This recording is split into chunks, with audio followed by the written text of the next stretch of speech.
Welcome. Standard Fort Chipewyan is proud to bring you Mr. Nikiforuk. Mr. Nikiforuk is an award-winning journalist and author, having received the Governor's Award in 2002, and most recently, being the first Canadian to win the Carson Environment Book Award for his most recent publication, Tar Sands, Dirty Oil and the Future of a Continent. Mr. Nikiforuk has established himself as an expert on Alberta's oil sands development and its environmental, social, and political implications. He has contributed or appeared in a range of different news programs and publications, including Maclean's magazine, Walrus, the New York Times, and Al Jazeera. Mr. Nikiforuk is currently in Edmonton as part of the World Wildlife Fund for Nature Oil and Ice Tour, which is starting here in Edmonton tonight at 7 p.m. in the University Tory Lecture Theatre, Hall 12. So be sure to check that out tonight.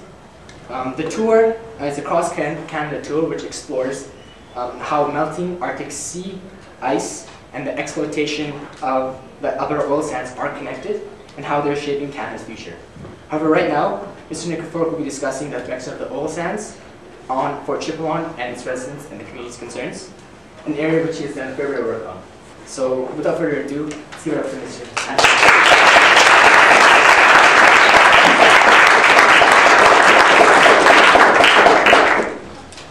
Thank you very much. It's a great honor to be invited by students to come and give a talk. And first of all, I want to salute your civic mindedness and the fact that you have taken time out of your lives, and I have one son who's in university, so I know how busy university students can be, to express concern about something that's really gone very wrong in the general community. And that is, specifically, the health of the community directly downstream from the tar sands. Now, I've got a quick talk I'm going to give you, and I'll use the medium of PowerPoint, I guess, for better or for worse. Portions of it are of a talk that I gave in the Northwest Territories not so long ago. Now, two things. If you really want to hear about the tar sands and its impact on climate change, and to hear some fascinating stories about the incredibly rapid rate of climate change in the Arctic, please do come to the talk. It'll be an interesting experience. Secondly, a group of university students, largely from Alberta, two of them are from Alberta, two from, I think, are from Ontario. They're called Emergency Architecture Theatre. I hope I've got that right. Anyway, they put together this most extraordinary play called Highway 63, the Fort Mac Story. And it is, it's coming up this week in Edmonton. It's free, and it is amazingly funny. It's kind of a non-partisan look at the tar sands and its impact on people. An incredible play if you have a chance to see it. So anyway, there's my ad for those guys. All right, Fort Chip. This is Chief Ansel Evans in Fort Chipewyan, and Fort Chipewyan, by the way, is the oldest established settlement in Alberta. And it was at one time the center of the fur trade. It was at one time, well, and still is, at the very center of Canadian life, economic life. In the sense that if you go back and you read anything by Harold Innis, who said, you know, Canada seems to have this really bad habit where you find a staple and then you produce it for foreign folks, whether it be Americans or Europeans. We started out with the Europeans. We gave them all these incredibly rich furs, and then they added all the value and made these fancy hats for fashionable folk in Paris. That's who we are as a people. That's what we do. We take resources. We don't add a hell of a lot of value to them. We kind of high grade them. We send them off somewhere else to be used, and we accept a few shekels for our good work, and we are continually on the prowl for new resources. And so we did this with furs, we've done it with trees, we've done it with uranium, and now we're doing it with bitumen. Except we have never, ever developed a resource on the scale and pace and capital intensity as bitumen in northern Alberta. Anyway, back to Fort Chip. Oldest settlement in Alberta. It's really no surprise that, I mean, at one time this place was had the largest library in all of Canada when it was the center of the fur trade. So a very critical and important place. And if you want to understand why it's still in the news, you've got to know a little bit about its history. Anyway, the people in the photographs appearing behind Chief Ansel Adams are the dead. These are people who've died of cancer in the community over the last 20 years. Now here's one of the central characters in this story. This is Dr. John O'Connor, an Irishman. And we'll come back and I'll talk quite a bit about John. But John, since 1993, has been working in the area of the tar sands, at first in Fort McMurray. And then around 2003, he started to go up to Fort Chipewyan on a regular basis. Every week he'd fly up and he kind of became the community's general physician. And they told him all kinds of stories about deformed fish, rare cancers. And at first John did not know what to make of these stories. These were not the kinds of stories he was hearing from white folks in Fort McMurray. And nor was he hearing the same kind of stories about kind of rare cancers and autoimmune diseases. And so it took him a long time to process some of this information.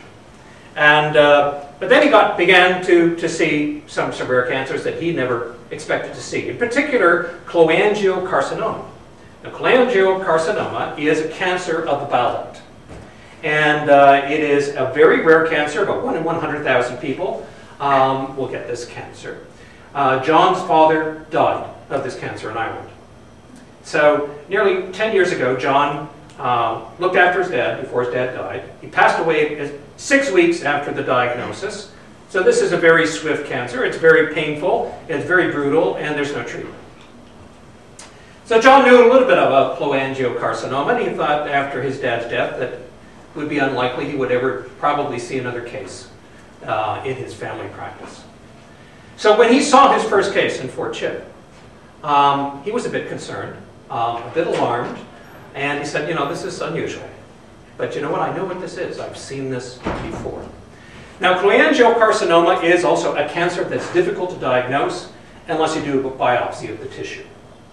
And I mention this because this is a bit part of this debate about what's happening in Fort Chip. But anyway, John found another case of cholangiocarcinoma and then another. And he figured within the space of 4 or 5 years that he had seen 4 or 5 cases. And he didn't do the final diagnosis, you know, because people present with jaundice and all this sort of stuff, but he knew there was an issue.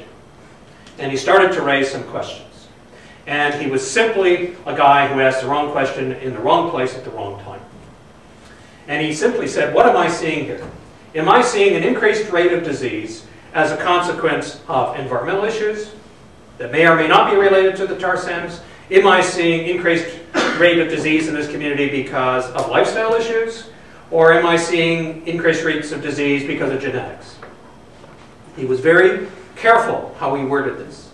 Nonetheless, he had his own suspicions, and he was persistent, and he decided to become an advocate for the community because that was his job as a family physician. Or that's certainly how he interpreted the code of service that comes with medicine that many doctors forget. But then this is what Health Canada charged John with in 2007. And by the way, John never went out to the media. I mean, it was the media that approached him. It was Eric Dennison from the CBC that first asked John the question, John, what about all these rare cancers in Fort Chip? Are you concerned? And John said, yeah, I am. I shouldn't be seeing this number of rare cancers in a community of this size, of 1,000 people. I might if I lived in Halifax, but I don't live in Halifax, and my patients are all in a community of 1,000. I shouldn't be seeing this. So Eric Dennison asked him that question. He replied, and all hell kind of broke loose. And then we have this unusual situation where 3 physicians from Health Canada took a complaint to the College of Physicians and Surgeons in Edmonton, here in Alberta. And there's an official patient complaint process, right, that patients can use to complain against doctors And they used that process. So 3 physicians from Health Canada, all involved in Aboriginal affairs and Aboriginal health. And these are the exact wording of their complaint. Irresponsible actions with the media have left Fort Chipewyan fearful of the place in which they live and raised undue alarm among the public. Okay, so let's go and let's find out how did we get to this point. Okay, 2 years have now passed and John is still under the gun and is still being accused of causing undue alarm in the community. Unbelievable. But the charge is still there. Health Canada refuses to withdraw it. And they will not settle the case. All right. So, what's the story about? The story is basically about this incredible resource, which we have tons of in Alberta. It is, I don't call it oil sands because I don't see any oil floating on top of sand. Properly speaking, the resource is called bitumen. And bitumen is a very inferior, low-grade hydrocarbon mixed with sand and clay. And it has very distinct characteristics. Total, the French company, calls this unconventional hydrocarbon extreme. Statoil, the Norwegian state-owned company, calls it, what do they call it, difficult. Jacobs, the engineering firm, calls this product, they call it nasty. And I'll explain why. Pat Nelson, the former finance minister of Alberta, calls it the jewel of Alberta. Now, let's take a look at this jewel. It's a hell of a jewel. It has the lowest gravity of any hydrocarbon on the planet, which means it will not move through a pipeline unless you dilute it with gasoline. So here you can see all the hydrocarbons. This is the American Petroleum Institute, and they rate hydrocarbons by gravity. Now here's the new scientists looking at, okay, well, how dirty is bitumen? Well, you can see there's coal, and there's tar sands, and there's refined crude oil, and there's methane, and a higher ratio of hydrogen to carbon means more energy and less CO2. So methane is cleaner, and we get down to the dirtier stuff, and tar sands is really just, you know, one grade up from coal. It is an extremely dirty resource. It is what civilizations start to run on when there is no plan B.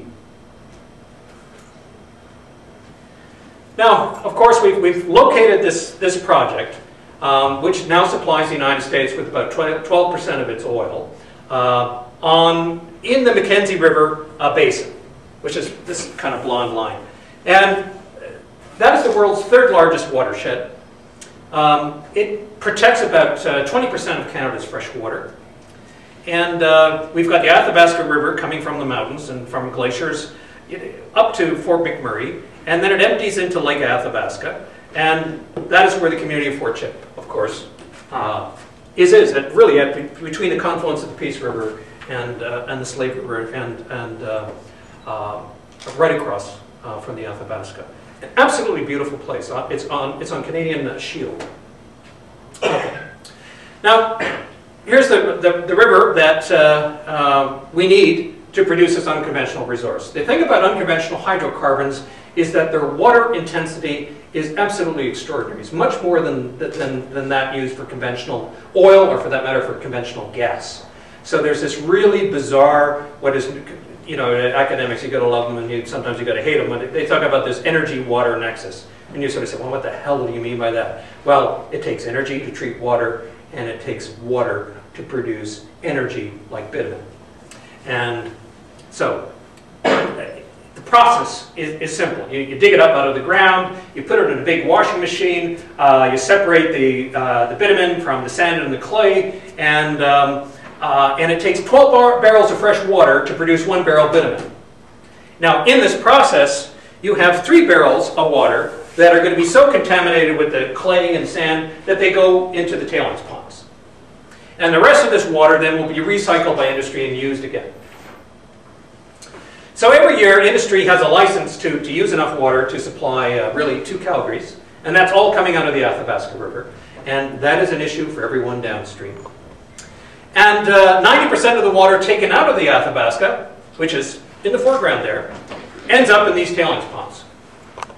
Now these tailings ponds are among the largest impoundments or dikes in the world. They're absolutely extraordinary. They now cover 130 square kilometers of forest. on either side of the Athabasca River, directly north of Fort McMurray. They're all concentrated in one area where all the surface mining takes place. And there are about 12 of them.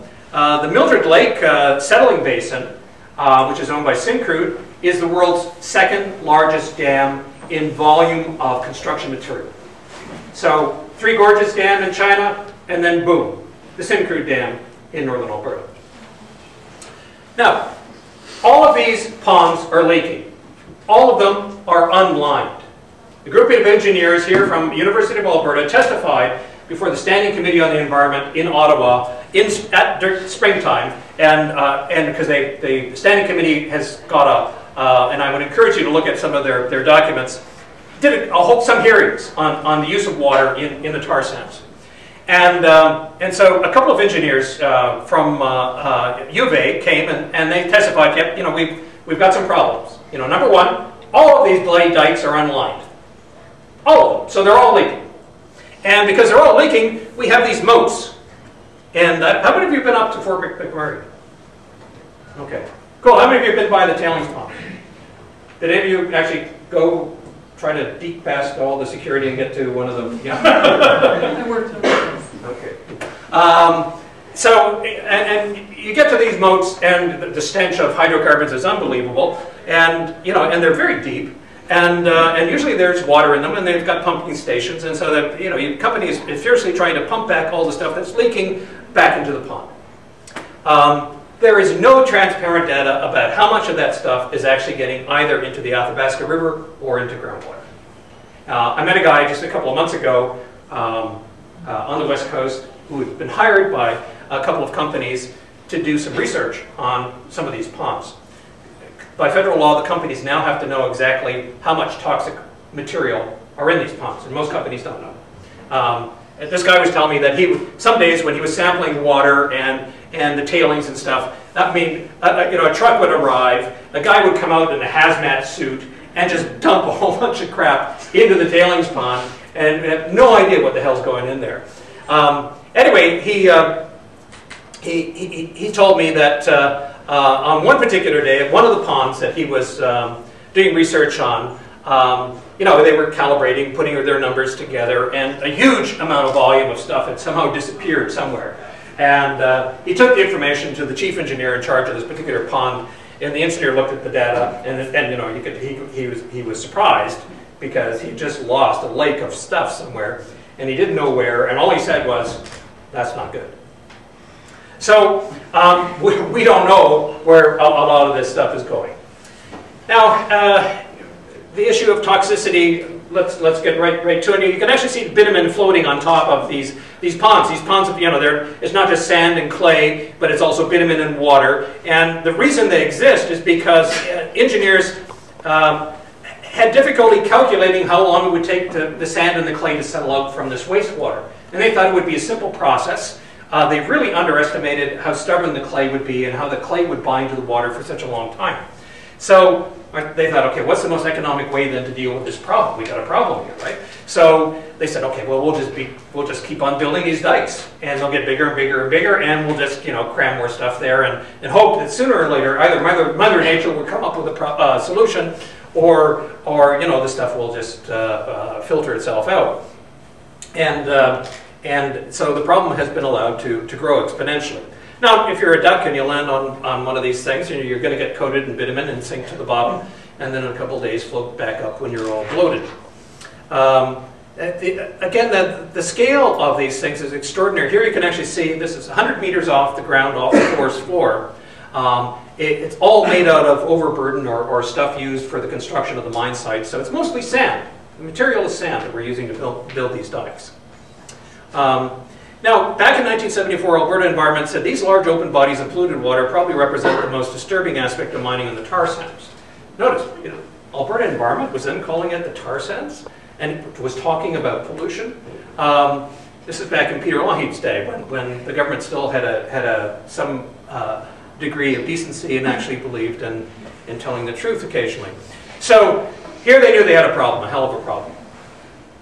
And actually the recommendations were to the government, don't grow these ponds until you come up with, don't go there, come up with a solution. if this wet tailings process is not sustainable and it's going to create huge problems down the road. So don't go there. Don't grow the project, in other words. Well, that's not acceptable. We grew the project, and you can see all the, you know, the ponds that have now been built, and there are more on stream. And here we have exponential growth in the area occupied by tailings ponds. A former deputy minister of Alberta Environment told me, he said, Andrew, there's enough toxic stuff in those ponds to create 300 love canals. That's how he put it to me. Here's a really effective bird deterrent, apocalyptic kind of, you know, there's another come travel Alberta image. One of the first ponds that was built, this is an interesting, this is a place called Tar Island. And a lot of the community in Fort Mackay, which is just directly north of Fort Mac, used to come to this island. They'd hunt moose and they'd hunt ducks, and you know, and there was bitumen oozing out of the rocks and everything else, as it is all over the place. And it was a great place to go hunt and fish.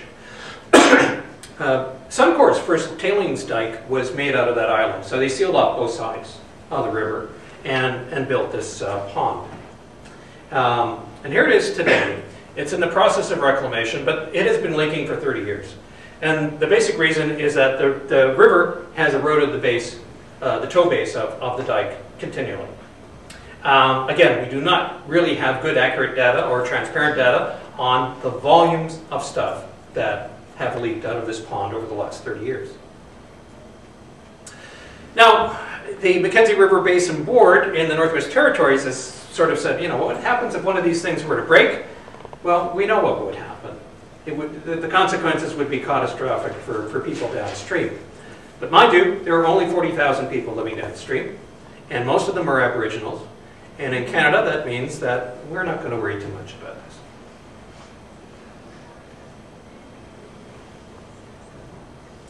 Now, industry says, you know, really these tailings ponds, they're kind of benign. You know, we're keeping a good track on what's going on there.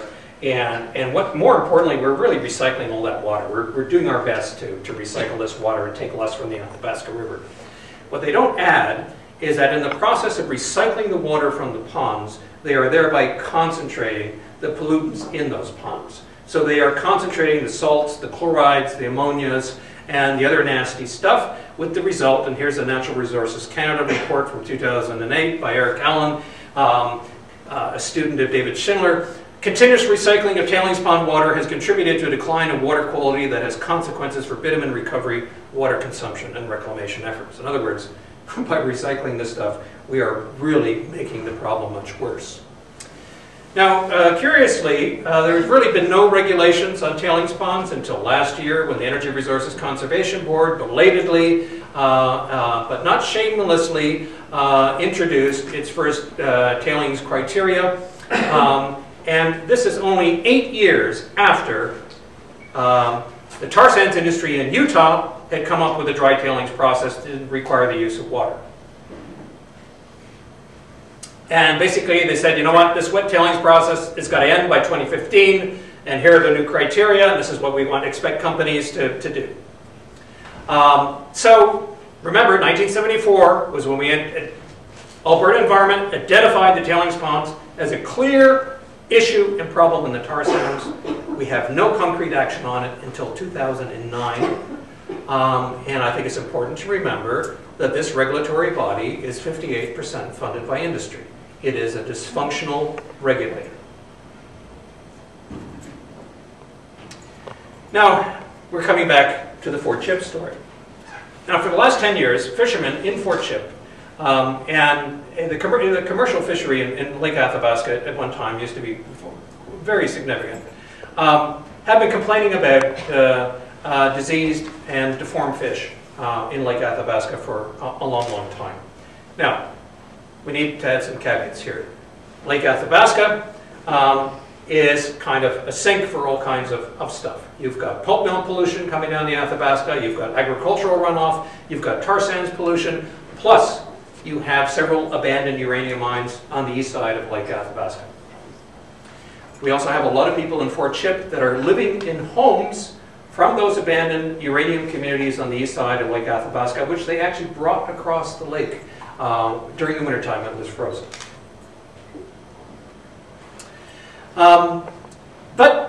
So John O'Connor starts hearing these stories, and he starts seeing some of the fish. And then he begins to, to ask those questions that led to the Health Canada accusations. Now, all right, let's look a little bit at some of the scientific evidence we have on what the hell's in the river and what's going downstream and what are people in Fort Chip really seeing. There is an organization, an industry-based organization called the Regional Aquatic Monitoring Program. And it has been monitoring, so-called monitoring, the state of the river since the late 1990s. And this, as you can see, the reds are a location of their stations. And they actually only have one station on the Athabasca River itself. And this is what they've been saying repeatedly ever since this organization got going. And it's composed of all the big industrial players in the region. And at one time, a number of First Nations were members, and also a number of environmental NGOs were members too. So, but they kind of developed this mantra that, everything is good, trends consistent, generally consistent, no detectable changes. And that's, it's kind of hard to believe. At the same time, you've grown tar sands production in the region by tenfold, and yet no detectable changes in river water quality or quantity. So a group of scientists in 2004 did a peer review and looked at all of the RAMP studies over time, over the last 5 years. And here's some of the things they had to say. It is alarming that the main monitoring program for the area significantly lacks strategic direction and scientific process. There is only one long-term station on the Athabasca River, and it is located upstream of most of the developments just north of Fort McMurray. It is not clear without a monitoring design and analytical plan whether the monitoring station network is sufficient and able to detect an effect. Now this peer review was actually 3 very well-known federal scientists participated in this federal review. And let's go and see what else they found here. Whoops.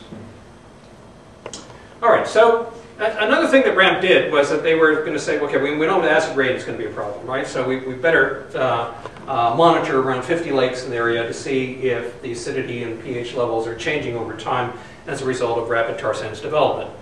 And so the peer review looked at this part of RAMP's program, and this is what they said. Sampling frequency is inadequate. Some of the lakes being monitored are not particularly acid sensitive. It is unclear how changes are to be detected in the monitored lakes. Design is unsuitable for testing the program objectives. You do this kind of stuff in university, you get an F, right? So the air pollution is a really significant factor, and there are 2 studies coming out at the end of the month. David Schindler is the principal author, that will indicate just how much air pollution is really contaminating of water in the region, and in particular the Athabasca River. But we know now that you can find acid rain, detect acid rain in Saskatchewan that has a greater acidity than coffee, and that's 300 kilometers away from Fort McMurray. And now, I just threw this in just to give you an example of really, this is the National Pollution Release Inventory. It's a federal program that sort of documents where all the pollution is coming from in the country. And there's one province that really stands out.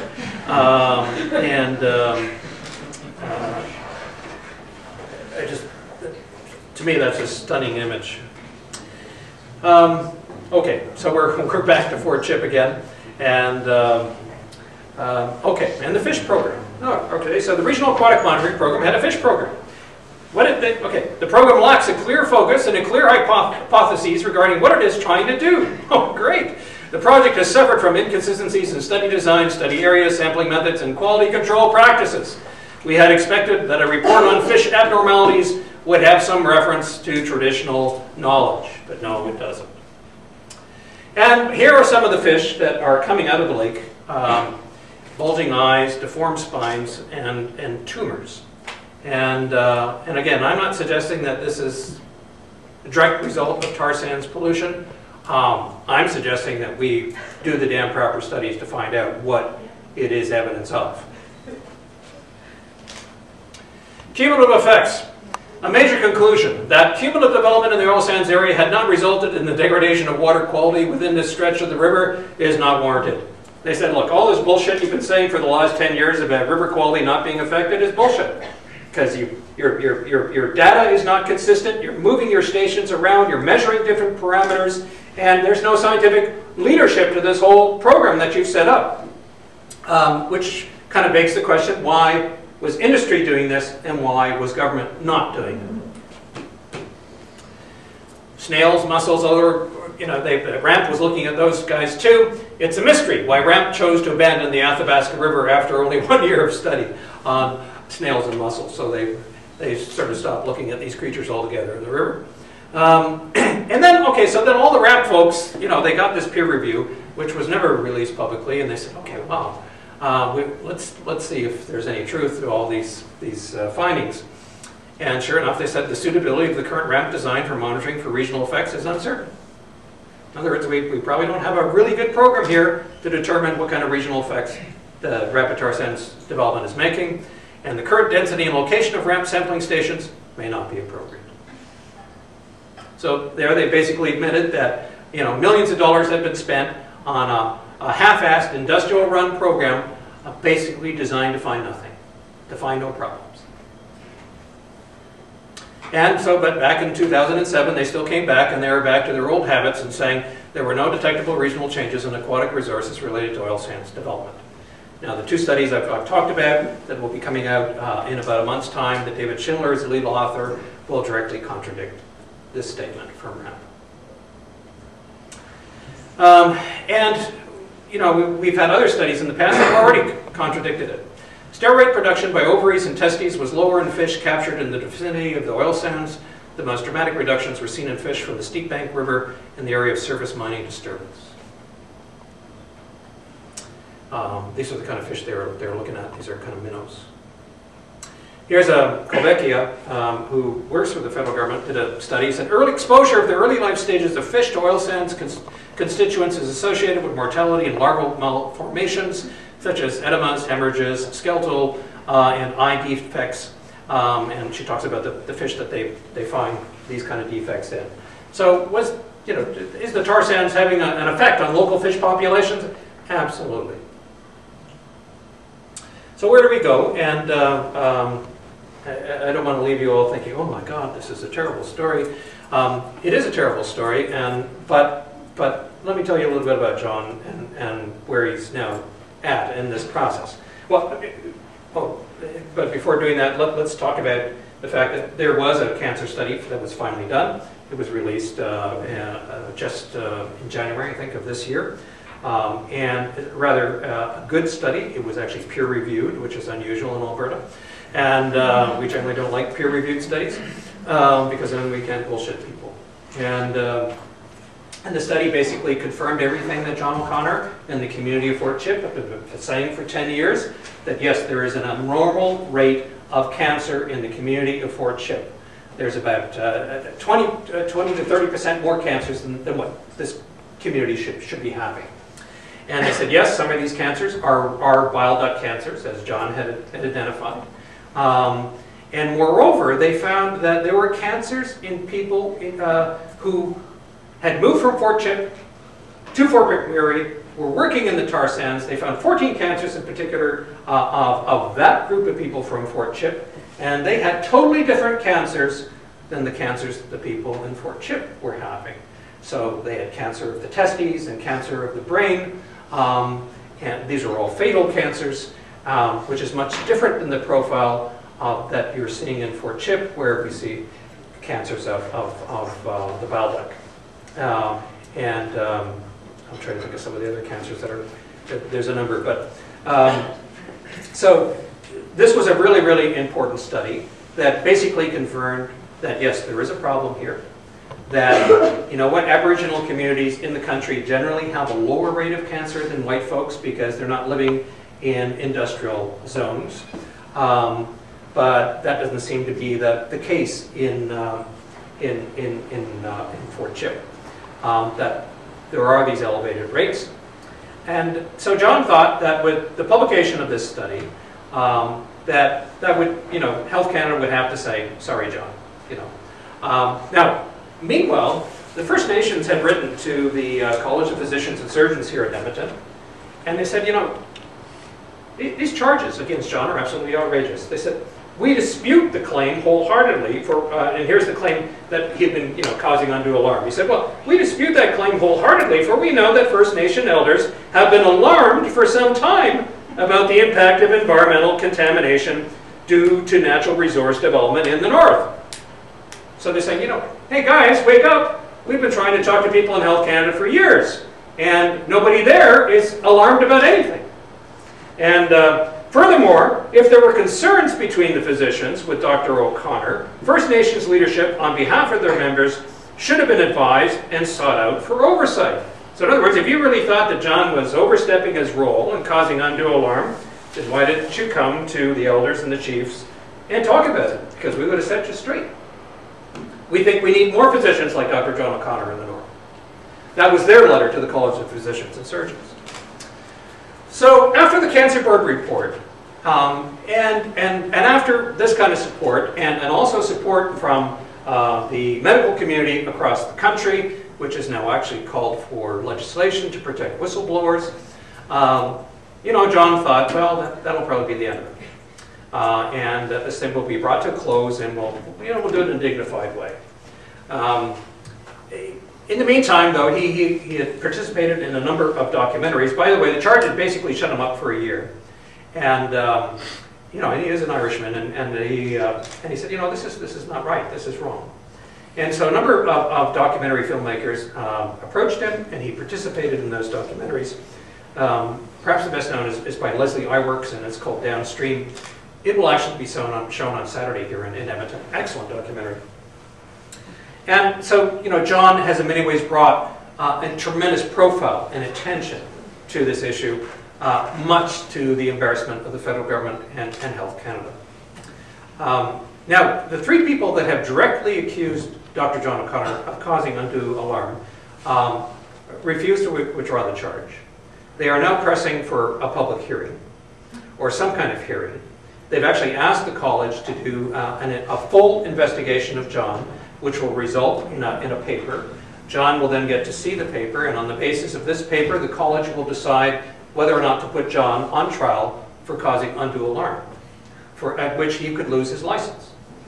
And John then would have the right to decide whether or not he wants his trial to be public or private trial. Extraordinary. So that's where John stands at this point in time. Now, at a showing of Downstream in Calgary, John was there and I was there, and somebody after the film, you know, and John, which documents all the bullshit that John had to go through. And this is an unprecedented case of persecution of a family physician by the federal government. This is unprecedented in the country. This has not happened before, where three professionals have used a patient complaint process to put another physician on trial because of public concern about environmental contamination. And so anyway, the question came up. He said, John, someone said, well, you know, how has all of this changed you? And by the way, John, you know, he left the province in 2008 and moved back to Halifax. He's coming back. And he is now coming back. So we'll get to that. So he was asked this question. He thought for a moment, and sort of John said, well, you know, in his Irish accent, he said, well, before it all started, he said I was dark-haired, you know, and he's a short little Irishman with white hair. So he said, I was dark-haired, 6'2", and a woman. And he said with a twinkle in his eye, I mean, most men would be absolutely ruined by this. This whole experience destroys people. In most cases, the person is destroyed and they get the hell out and they go away. You know, thankfully, John has the kind of spiritual strength you need when you're under the gun to keep going. And his wife, Charlene, I think plays a very important role that, and also that of his children. So he is moving back to the province. He will be working in the community of Fort Maclean, and he will continue his good work in the region. Now, another physician is also under investigation by the College of Physicians and Surgeons, and that is Dr. Michel Sauvé. And this time, a group of physicians in the community have brought charges against Dr. Sauvé because of his outspokenness and his critical take on the rapid development of the tar sands and its impact on people and their health in the community of Fort McMurray. And he's now hired a lawyer, and he is now going through the same process that John has gone through. So, an extraordinary development has taken place in this province, and it is producing extraordinary stories. And so I think I'll stop there and welcome your questions. Henry, I'm wondering,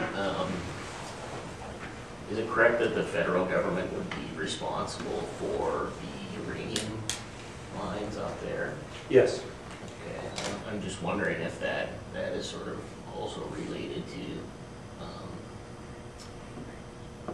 Health Canada's and the federal government in general's difficulty with having people point that out, because that particular thing seems like a pretty big risk factor there, and it's sort of their responsibility to look after it. My understanding is that many of the mines have now flooded, and there's one bay in particular where there's open radioactive contamination of the bay. And this is all, you know, kind of, you know, Canada's uranium legacy from the 1960s. And yeah, this is where you would expect the feds to come in and actually do the right thing and be there testing and doing all that sort of stuff. But there's been a paucity of federal researchers up there dealing with any issues, whether it has to do with water quality, air pollution, or fish quality. So yeah, the feds should be there, they're not. Do you know who funded the study that investigated the anomalous cancer in Fort Chipewyan? Yeah, the Cancer Board study was funded by the province of Alberta, and it is cancer incidents in Fort Chipewyan. So it's the province of Alberta, the Division of Population Health and Information Surveillance.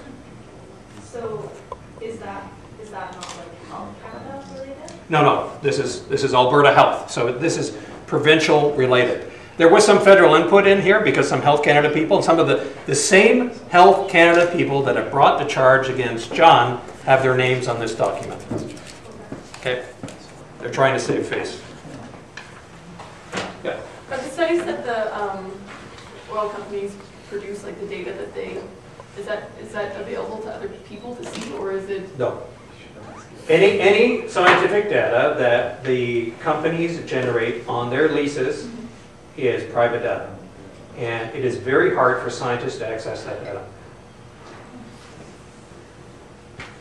Yeah. Just on that note, Dr. Chimney did get access to the studies that Suncor produced in the mid-90s. So they came up with the figures that would roughly correlate to the rates of cancer that exist in Fort Chip, and then buried their own study. But they did temporarily release it, so that industry gathered data that wasn't good enough for that same industry was both released and then attempted to be buried after the fact when it proved that, you know, 5 cases of cholangiocarcinoma in Fort Chip in the space of a couple of years was likely to occur based on all the various radioactive materials they were seeing dumped into the river. So there have been Suncor studies that have gotten out there. You can get a hold of it occasionally when they think that they're going to get away with it. Then they'll try to rein it in when somebody actually uses it. Okay. I'm not familiar with that particular Suncor study, so I can't comment on that. But I should have mentioned, I mean, the 3 principal chemicals here that are of concern are arsenic, mercury, and polycyclic aromatic hydrocarbons, PAHs.